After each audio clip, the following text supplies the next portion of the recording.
ચાલો આજે આપણે જોવાના છીએ NMMS નો પ્રશ્ન નંબર 8. જો દુનિયાનો સર્વપ્રથમ તેલનો કૂવો ઈસવીસન 1859 માં ખાલી જગ્યામાં ખોદવામાં આવ્યો હતો. 2019 ના NMMS ના પેપરનો આ પ્રશ્ન છે.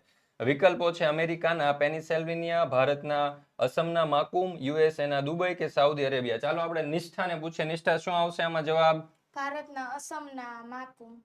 ભારતના અસમના માકુમમાં. ઓકે, આ મને એકદમ ખોટો જવાબ લાગે છે. સાચો જવાબ આપણો અહીંયા આવશે અમેરિકાના પેનિસેલ્વેનિયામાં. અને એક એના વિશે ખાસ મહત્વની સૂચના કે એની જે ઊંડાઈ છે ને તે 69 મીટર હતી. કેટલી હતી? 69 મીટર.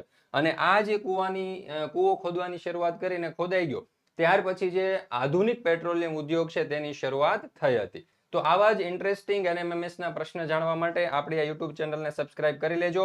બીજી એક ખાસ મહત્વની સૂચના કે NMMS માટે આપણે વિડીયો કોર્સ અને એક બુક લોન્ચ કરેલી છે. આ વિડીયો કોર્સ અને બુકની પ્રાઇસ માત્ર ને માત્ર 200 રૂપિયા છે. લિંક તમને નીચે ડિસ્ક્રિપ્શન બોક્સમાં મળી જશે. વધારે માહિતી માટે કોન્ટેક્ટ નંબર આપેલો છે 70 46 22 22 54 આ નંબર ઉપર કોન્ટેક્ટ કરી લેજો.